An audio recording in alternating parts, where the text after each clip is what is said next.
우리 옆 사람에게 하나님의 은총이 당신과 함께 하시길 바랍니다. 이렇게 인사하실까요? 하나님의 은총이 당신과 함께 하시길 바랍니다. 아멘. 오늘은 오직 믿음의 그 한 사람이라는 제목을 가지고 우리가 함께 같이 기도하도록 하겠습니다. 우리 모두 함께 같이 선포하겠습니다. 시작! 성경은 하나님의 말씀입니다. 오늘도 하나님께서 주님의 말씀의 종을 통해 이 성경의 진리를 나에게 선포하실 것입니다. 아멘. 오직 믿음의 그 한 사람이라는 제목입니다. 오늘 예수님께서 사람들을 향하여 이렇게 말씀하셨습니다. 누구를 통하여 말씀하셨냐면 사도 바울을 통하여 말씀하셨습니다. 어떤 말씀을 하셨냐면 사랑에 대해서 말씀하셨습니다. 너희가 사랑을 하려고 한다면 제대로 해라. 이 제대로 하라는 그 말을 오늘 성경은 온전하다라고 했습니다. 사랑으로 충만하여서 지금은 부분적으로 알고 지금은 희미한 것처럼 알지만 그때는 어떻게 하려고요? 온전히 하려고 했습니다. 어린아이처럼 알지 말고 제대로 하라라고 주님께서 사도 바울의 입을 통하여 말씀하셨습니다. 사랑하는 여러분들이요, 나는 오늘 주일 이 아침에 여러분들이 이 하나님의 말씀을 온전히 깨닫는 여러분들이 될 것을 축복합니다. 아멘. 그런 거예요. 여러분, 사람들에게 물었답니다. 당신들은 어떤 단어가 좋습니까? 라고 물었답니다. 그랬더니 사람들이 쭉 얘기하죠. 오늘 이 고린도전서에 있는 말씀처럼 사랑, 이런 단어가 좋습니다. 두 번째, 성공이라는 단어 좋습니다. 세 번째, 행복이라는 단어 좋습니다. 등등등 얘기했는데 1등은 빠져 있습니다. 1등이 뭔가 그래서 알아보니까 답은 뭐였냐면 복이라는 한 단어였습니다. 복이라는 단어를 사람들은 제일 좋아했습니다. 왜냐하면 이 복이라는 단어에는 사랑도 있고 평화도 있고 행복도 있고 성공도 있기 때문에 나는 복이 좋습니다 라고 했답니다. 그런데 하나님께서 우리에게 이 복의 개념에 대해서 아주 독특하게 선물로 주신 게 있습니다. 하나님 우리에게 복 주실 때 우리는 그렇게 기대하잖아요. 하나님, 우리 자녀들이 성공하기를 원합니다. 하나님, 내가 건강했으면 좋겠습니다. 우리의 사업이 성공했으면 좋겠습니다 라고 하나님께 막 기도하는데 여러분, 제대로 되는 거예요? 잘 안 될 때가 많습니다. 그런데 하나님께서 이렇게 기도하면 그렇게 꼭 대답해 주시는 거예요. 아니, 이렇게 그렇게가 아니라 이렇게 기도해 주시면 이렇게 대답해 주시는 복이 있습니다. 이것은 하나님께서 우리에게 금방 발견하게 해주십니다. 그 하나님의 독특한 우리 사람을 향한 축복이 무엇이냐면 만남입니다. 하나님이 우리에게 만남이라는 아주 독특한 축복을 주셨어요. 그래서 우리가 있잖아요. 내가 저 사람 때문에 내가 여기까지 왔습니다. 내가 어려서 우리 그 선생님 때문에 내가 잊지 못할 삶의 은혜의 자리까지 왔습니다. 내가 저 사람 때문에 예수를 알고 내가 저 사람 때문에 하나님의 은혜를 선언하게 되었습니다 라고 하는 그 만남의 복을 하나님은 우리에게 주셨어요. 그 현장에 바로 여러분들이 앉아 있습니다. 옆 사람에게 이렇게 은근히 쳐다보면서 얘기할까요? 당신이 바로 하나님의 복입니다. 시작! 당신이 바로 하나님의 복입니다. 그 한 사람을 집중하는 거예요. 근데 어렸을 땐 잘 모른대요. 장성에서 그거 안다는 거예요. 오늘 그래서 예수님께서도 한 사람에 대하여 꽂히셨습니다. 한 사람, 딱 한 사람. 예수님 앞에 나온 사람들이 지금 예수님 앞에 나와서 예수님에게 집중하는 이유가 뭐라고요? 지난 주일날 설교했습니다. 물이 포도주가 된 장면입니다. 그리고 하나님의 말씀이 오늘 너에게 응하였다라고 하는 권세의 말씀이 선포되니까 사람들이 예수님에게 모였어요. 그것은 예수님의 말씀 때문, 그거는 궁금했지만 정말 그들이 기대한 것은 기적 때문에 그랬습니다. 여러분, 그런데 그 많은 모인 사람들 중에 예수님이 그들을 바라보고 마음이 어땠냐면 아주 가까웠습니다. 답답하셨습니다. 어제 저희 아버님이 생신이었었는데 토요일 날이라 저녁에 만나면 제가 너무 바쁘니까 점심에 만났습니다. 점심에 와서 식사를 하는데 저희 형님이 기도를 해요. 기도를 하는데 하나님, 우리 아버님을 이렇게 건강하게 해주시니 감사합니다. 우리 가족이, 잘 들으십시오, 우리 가족이 하나님의 마음을 후련하게 해드리는 가족 되게 해주십시오. 이렇게 기도하는 거예요. 근데 제가 그동안 어떻게 우리 성도들을 위해서 기도했냐면, 하나님, 우리 성도들이 하나님의 마음에 딱 맞게 하나님의 마음에 합한 사람 있었는데 그 후련하다는 단어가 하나님의 마음에 합하다는 것에 딱 맞다. 그러니까 제가 그 기도를 듣는데 막 청량감을 막 느끼면서 하나님 그래 하나님의 마음을 후련하게 해드리는 가족. 제가 목사 아니겠습니까? 우리 가족을 위해서 기도하는 순간 여러분들 생각나는 거예요. 하나님, 우리 성도들이 하나님의 마음을 후련하게 해드리는 사람들이 되기를 하나님 믿습니다. 여러분 한번 생각해 보세요. 하나님이 여러분들 생각하는데 딱 제 얼굴이야. 막 후련해. 내가 육아보면 생각하면 막 후련해. 우리 하나님. 막 그런 하나님의 후련함이 막 있으면 좋겠는데 오늘 예수님의 마음은 후련하기는커녕 답답합니다. 그 답답한 마음을 23절, 24절에 이렇게 표현합니다. 예수께서 그들에게 이르시되 너희가 반드시 의사야 너 자신을 고치라 하는 속담을 인용하여 내게 말하기를 우리가 들은 바 가버나움에서 행한 일을 내 고향 여기서도 행하라 하리라. 지금 예수님 앞에 뭐라고 말씀하시냐면 예수님이 그들 향해 답답하다. 뭐라고 답답하다고 말씀하시냐면 예언하십니다. 너희들이 속담에 이런 거 있지 않냐. 의사야 이 병이나 고쳐라. 너 스스로 화타라고 얘기하지 말고 저 사람 병을 고치려고 노력하지 말고 네가 골골거리는데 네 병이나 고쳐라 하는 그 속담을 인용하여 내게 이렇게 말할 것이다. 보세요. 가버나움에서 행한 일을 내 고향 여기서 또 행하라 곧 말할 거다라고 지금 말씀하셨습니다. 이게 무슨 뜻이냐면 방금 예수님께서 물로 포도주를 만드셨지 않습니까? 이 가버나움에서 어떤 일이 있었냐면 예수님의 첫 번째 제자 베드로가 자기의 장모가 열병에 걸렸거든요. 40도가 오르락내리는 그 오르락내리락 45도 막 이렇게 가는 열병 걸리면 죽을 수도 있는데 예수님께서 베드로의 장모를 살려주셨습니다. 어떤 사람이 손이 마비가 돼가지고 코골아지는 병에 걸려있는데 예수님께서 고쳐주셨습니다. 이게 가버나움에서 있었던 일입니다. 이것뿐만이 아닙니다. 중풍병에 걸려가지고 머리 이유로 움직이지 못한 사람이 자기 친구들의 도움으로 지붕을 뚫고 예수님 앞에 내려왔을 때 예수님께서 그 친구들의 믿음을 보고 뭐라고 했습니까? 내 믿음이 크도다. 그 침상을 가지고 일어나라. 그랬더니 벌떡 일어났습니다. 이것뿐만이 아니라 죽은 사람이 살았습니다. 이 가버나움의 회당, 곧 지금으로 얘기하면 교회인데요. 그 회당을 대표하는 회당장이 딸 야히로라는 사람이 있는데 그 야히로의 딸이 죽었는데 예수님께서 제자들과 함께 같이 어떻게 해요? 이 딸은 죽은 게 아니라 잔다. 일어나라. 달리타쿵 그랬어요. 그랬더니 일어났습니다.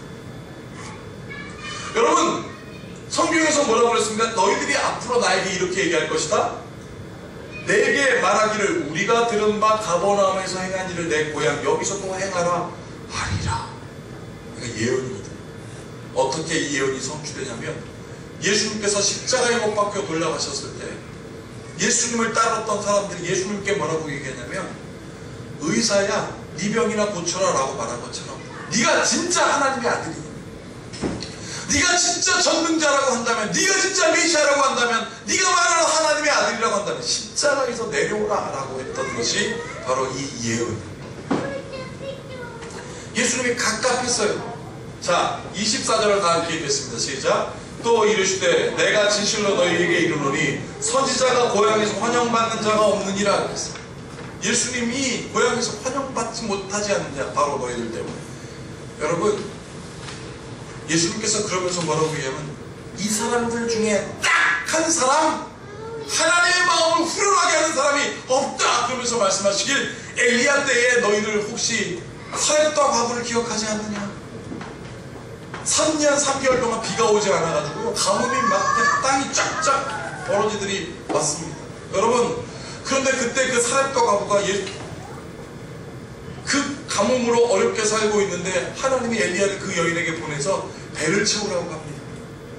그 과부의 집에 갔더니 뭐라고 그럽니까? 과부가 무슨 소리 하십니까? 우리 내 밀가루통에 밀가루 한 움큼 있고 저 기름통에 기름 거의 바닥나 있는데 이걸로 어떻게 당신과 우리를 먹으라고 합니까? 차라리 내 아주가 내가 먹고 확 죽어버리는 게 낫겠습니다 라고 할 때 엘리야가 뭐라고 하나님이 보내셨대. 그 여인이 그걸로 빵을 만들어서 엘리야가 거기 머무는 때까지 그게 마르지 않았어요. 오직 딱 한 사람. 수많은 사람이 가뭄 때문에 고생할 때 그 여인 딱 한 사람만 은혜 받았다 기록되어 있습니다. 여러분 그리고 엘리야 다음에 엘리사 때인데요. 엘리사 때 누가 있었냐면 나아만이라는 장군이 있었습니다. 이스라엘 사람도 아니에요. 여러분, 그 사람이 수많은 사람들이 문둥병 걸렸다고 기록했는데 오직 딱 한 사람 나만만 엘리사의 말을 듣고 그 똥이 떠다니는, 그 쓰레기가 떠다니는 요단강에서 7번 씻고 나오라고 명령하실 때 순종하였지 않느냐. 오직 딱 한 사람 나만만이 은혜를 입었는데 여기는 그 한 사람, 딱 한 사람이 없다라고 예수님께서 안타까워하고 계신 장면이 바로입니다. 사랑하는 여러분들이요, 여러분들은 과연 예수님 앞에 남아있는 그 딱 한 사람인지 우리가 한번 생각해봐요. 제가 엘리야를 생각해봤습니다. 엘리야가 그 여인의 아들을 세워냈대요. 여인과 아들과 엘리야가 같이 지내다가 어느 날 엘리야가 가보니까 아들이 죽은 겁니다. 그날 그 엄마가 뭐라고 그러는 줄 아십니까? 왜 우리 집에 오셔가지고, 왜 당신 우리 집에 오셔가지고 우리 아들 죽게 만들었나? 막 불평합니다. 잘 들으세요? 막 불평합니다. 왜 우리 집에 와서 우리 아들이 죽게 하느냐? 여러분, 엘리야가 아무 말 안 하고 그 죽은 애기 방에 들어가서 그 죽은 애기 위에 세 번을 이렇게 포개해서 3번, 2번, 3번을 포개해서 눕고 기도합니다. 하나님 살려주소. 제가 생각해봤습니다. 어떻게 기도했어요? 그 위에 포개졌을 때 그 심장과 그 아이의 심장이 맞대지지 않았을까요? 엘리야가 그렇게 기도하지 않았겠습니까? 하나님, 내 심장을 움직여 뛰게 하는 것처럼 주님, 하나님이 뛰게 하시니 이 아들 뛰게 해달라고. 그 아들이 살아났어요. 오직 그 딱 한 사람, 사렙다 과부의 아들만. 여러분, 나만 장군이 얼마나 창피했을까요? 쉬운 말로 할까요? 쪽팔렸죠. 여러분, 그런데 나만 장군인데 하숫가에서 씻으라니까 어떻게 씻을 수가 있겠습니까? 그런데 그 사람 딱 한 사람만 거기 가서 씻어 은혜를 경험하였다. 사랑하는 여러분, 그래서 열왕기하 5장 14절에 이렇게 기록되어 있습니다. 함께 같이 읽어보겠습니다. 시작. 나아만이 이에 내려가서 하나님의 사람의 말대로 요단강에 7번 몸을 잠그니 그 살이 어린아이 같이 사이같이 회복되어 깨끗하게 되었더라. 이 소리는 무엇입니까? 이 사람 기뻐했다는 이야기예요. 하나님도 기뻐했다는 거거든요.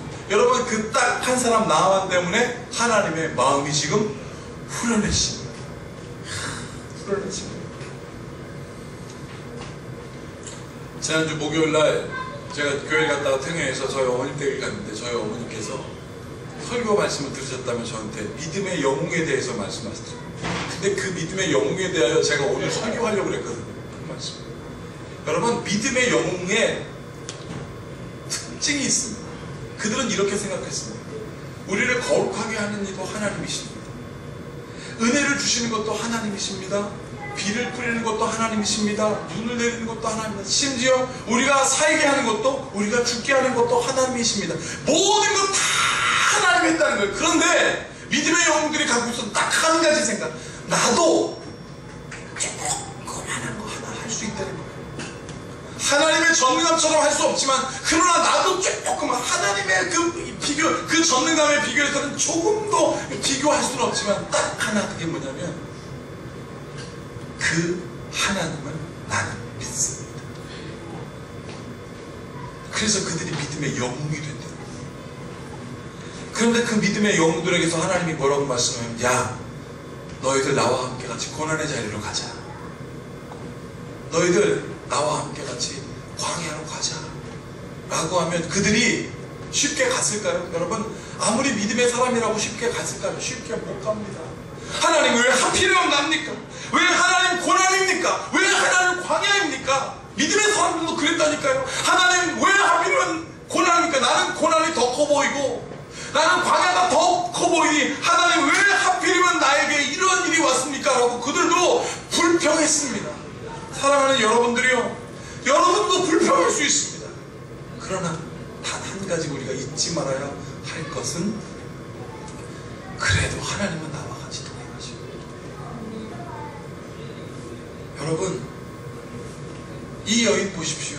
이 여인 왜 우리 집에 오셨습니까? 방금 전까지 그 밀가루 통이 마르지 않고 그 기름통이 마르지 않는 축복을 경험했지만 자기 아들이 죽으니까 뭐라고 그랬습니까? 왜 엘리야가 우리 집에 와서 내 아들 죽습니까? 라고 막 그렇게 애타게 막 불평하고 울고 짜증냈지만 어떻게 했습니까? 그 아들 죽었을 때 엘리야가 그 위로 3번이나 넘어지고 기도할 때 그 마음이 얼마나 시궁창 같았겠어요. 그런데 중요한 건 무엇입니까? 그래도 그들은 하나님 앞을 떠나지 않았어요. 코랍되어 나는 그럼에도 불구하고 하나님의 앞을 떠나지 않아. 그러니까 그 마음이 하나님의 마음이 후련해지니까 죽은 것도 살아난 거예요. 난 여러분들이 이런 경험을 할 걸 축복합니다. 제가 지난 주일날 부영건설 이중근 회장님에 대해서 얘기했잖아요. 오늘은 안중근 의사에 대해서 얘기해 보겠습니다. 안중근 의사가 감옥에 갇혔을 때 저는 참 그분이 안심해서 좋아하는 게 아니라 그분이 갖고 있었던 의기, 여러분 그분의 글과 그분의 심지와 그분의 마음의 성품 때문에 일본인 간수가 감동받았어요. 그의 수기에 뭐라고 써있냐면 나는 당신을 회유하고 당신을 꿰어내어서 이스라엘 일제의 앞잡이로 만들려고 하는 것이 아니라 차라리 탈출해라. 내가 돕겠다. 당신 같은 사람이 살아있어야 조선이 빛이 나고 당신 같은 사람이 살아있어야 조선에 당신 같은 제자가 일어날 테니 당신 살아나야 될 거 아니냐고 안중근 의사한테 얘기했잖아요. 그 안중근 의사가 뭐라고? 아닙니다. 난 내 자리에 있을 겁니다. 그리고 어머니에게 편지를 썼답니다. 어머니, 제가 세례 받았잖아요. 제 세례명이 도마 아닙니까? 도마가 어떤 사람입니까? 예수님을 의심해서 옆구리에 손가락 넣어보고 예수님의 이 손바닥에 손가락 넣어본 사람 아닙니까? 그래서 예수님을 따르고 그 믿음으로 그 사람도 순교했지 않습니까? 어머니, 나 아중근이 내 새 이름은 도마입니다. 그 자리에 나도 가겠습니다. 라고 어머니한테 편지 보냈다. 그리고 형장이 이 진리로 사라졌는데 그 안중근 의사의 어머니가 뭐라고 그랬는지 아십니까? 그 편지를 딱 보고 내 마음이 후련하다. 내 마음이 후련하다. 내 마음이 기쁘도다. 나도 이 아들의 어머님이 얼마나 자랑스러운지 모릅니다. 그분 캐톨릭이거든요. 우리 하나님께 영광 돌린다 라고 했습니다. 고난의 자리에 묵묵히 가는 우리나라가 끝내 어떻게 했습니까? 해방을 경험했지 않습니까? 예수님께서 그 고난의 자리에 갔지만 예수님께서 부활하신 것처럼 사랑하는 여러분들이요, 나는 여러분들의 그 은혜가 있기를 축복합니다. 이스라엘 사람들은 뭐라고 그랬어요? 그 사역도 하고 이스라엘 사람 아닌데 축복받았지 않느냐? 그 아람 군대장관 나아만 장군 축복받았지 않느냐? 그 딱 한 사람 아니냐고 예수님께서 막 말씀하시니까 이 사람들 열받은 거예요. 이스라엘 선민은 우리인데 누구 그 이방인들을 축복하냐고. 그래서 이 사람들이 화나가지고 그 마을에 시작된 그 머릿돌 같은 낭떠러지 끝까지 가서 예수님 죽이려고 했던 거 아니겠습니까? 그런데 예수님 어떻게 해요? 그 죽이려고 하는 사람들의 가운데를 마치 홍해 갈라듯 쫙 가르고 나가지 않습니까? 사랑하는 여러분, 믿음의 영웅의 딱 한 사람, 오직 믿음의 그 한 사람은 여러분들을 통하여 여러분들에게 오실 고난과 여러분들의 고통이 있을지라도 그 끝에 그리스도 예수의 이름의 권세가 그 모든 것을 갈라내고 쪼개는 은혜가 여러분들에게 있을 것을 축복합니다. 여러분, 그게 바로 이거예요. 회당에 있는 자들이 이것을 듣고 다 크게 화가 나서 일어나 동네 밖으로 쫓아내어 그 동네가 건설된 산 낭떠러지까지 끌고 가서 밀쳐 떨어뜨리고자 하였지만 30절 다같이 읽어볼까요? 시작. 예수께서 그들 가운데로 지나서 가시니라. 그런 거 개념치 않다. 너무 외로웠대. 그거 나한테 문제가 아니에요. 하나님의 마음이 후련한 거예요. 후련. 얼마 전에 어떤 목사님의 설교를 들었는데요. 라디오에서 들었는데 그 목사님이 자기네 교회에서 부흥회하다가 은혜 받았대요. 그 부흥 강사님 때문에. 근데 그 부흥 강사님의 여러 말씀도 은혜 됐지만 자기한테는 그 부흥회 동안 잊혀지지 않은 한 줄의 딱 문장이 자기로 알고 너무너무나 계속 아멘 그랬다니까. 그게 뭔지 아십니까? 그 목사님이 그랬다는 거예요. 부흥회한테 하나님은 살아계십니다 그랬대요. 그거 다 알잖아요. 그냥 아멘 그랬대요. 자기 습관적으로 하나님은 살아계십니다 아멘 그랬대요. 근데 이분이 그 다음에 뭐라고 하냐면 10% 살아계십니다 그랬대요. 시퍼렇게 살아계시는데 하나님은 살아계십니다. 시퍼렇게 살아계신데, 그러니까 이분이 아멘 그랬다 눈 딱 그래 시퍼렇게 살아계시지. 하나님 아멘 시퍼렇게 살아계신 하나님 아멘 막 그랬다는 거예요. 사랑하는 여러분, 우리 하나님이 그냥 살아계시는 게 아니라 시퍼렇게 살아계신답니다. 아멘. 그거를 믿는 딱 한 사람은 시퍼렇게 생존하시는 하나님의 은혜를 경험하는 거예요. 아멘. 그래서 예레미야서에 이렇게 기록된 겁니다. 여호와의 말씀이 내게 임하니라. 이르시되 내가 너를 모태에 짓기 전에 너를 알았고 내가 배에서 나오기 전에 너를 성별로 알고 너를 여러 나라의 선지자로 내가 세워놓으라 하시기로. 6, 7절 다같이 읽어볼까요? 시작. 내가 이르되 슬프도소이다 주 여호와여 보소서 나는 어린아이라 말할 줄 알지 못하나이다. 여호와께서 내게 이르시되 너는 아이라 말하지 말고 내가 너를 누구에게 보내신지 너는 가며 내가 내게 무엇을 명령하든지 너는 말할지니라. 6절 어떻게 되어 있습니까? 불평하잖아요. 힘들다고 하잖아요. 그래도 그 앞에 떠나지 않는 사람들에게만, 오직 그 한 사람에게 말씀하십니다. 여호와께서 이르시되 너는 이제 어리석다고 말하지 말고 내가 너를 누구에게 보내든지 너는 가며 내가 내게 무엇을 명령하든지 너는 말할지니라. 여러분 다 이것을 듣고 있는 사람이 아니 뭐 그런 것이 다 있습니까? 로 가는 게 아니라 하나님의 마음을 후련하게 해드리는 거예요. 왜? 보세요. 너는 그들 때문에 두려워하지 말라. 내가 너와 함께하여 너를 구원하리라. 나 여호와의 말이니라 하시고 여호와께서 그의 손을 내밀어 내 입에 대시며 여호와께서 내게 이르시되 보라 내가 내 말을 내 입에 두었노라. 보라 내가 너를 여러 나라와 여러 왕국 위에 세워 내가 그것들을 뽑고 파괴하며 파멸하며 넘어뜨리며 건설하고 심게 하였느니라 하시니라. 아멘. 이렇게 결정했다는 거예요. 그러면 믿음의 영웅들처럼 어떻게 해요? 아멘 내가 믿습니다. 그러면 그것을 통과해요. 며칠 전에 지난 월요일입니다. 월요일 아내가 이제 제가 오랜만에 쉬니까 막 좋아가지고 이것저것 막 차려줬어요. 저녁을 차려줬어요. 그러다가 밥을 먹고 있는데 이 사람이 갑자기 그러는 거예요. 그래서 왜 갑자기 소리를 지나? 이 친구가 요즘 밥 먹다가 혀를 많이 깨물거든요. 그래서 계속 그랬습니다. 무슨 착심할 일이 그렇게 많고 오늘도 혀 깨문다고 말이지. 그 말이 거기까지 딱 나왔다가 괜찮냐고 그랬더니 그게 아니고 저를 밥을 차려놓고 자기는 인터넷 검색하고 있다가 기사를 본 거예요. 어떤 기사를 봤냐면 지금 북한의 기아 상태가 심하다는 거예요. 먹을 게 없어서 사람들이 죽어가는데 우리 아내가 뭘 읽었냐면 어떤 할머니가 물을 이렇게 가마솥에다 끓여놨습니다.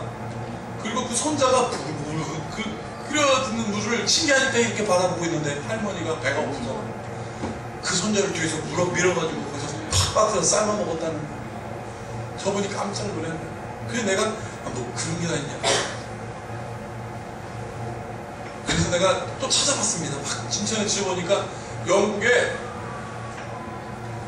영국 선데이 타임즈라는 곳에 그것을 자세히 기록내놨는데 하루는 어떤 일이 있었냐면 이 어떤 남편이 아내가 생일인데 고기를 꼭 먹여주고 싶은데 돈은 없고 고기는 없고 배고프고 근데 이 사람 눈이 확 뒤집힌 거예요.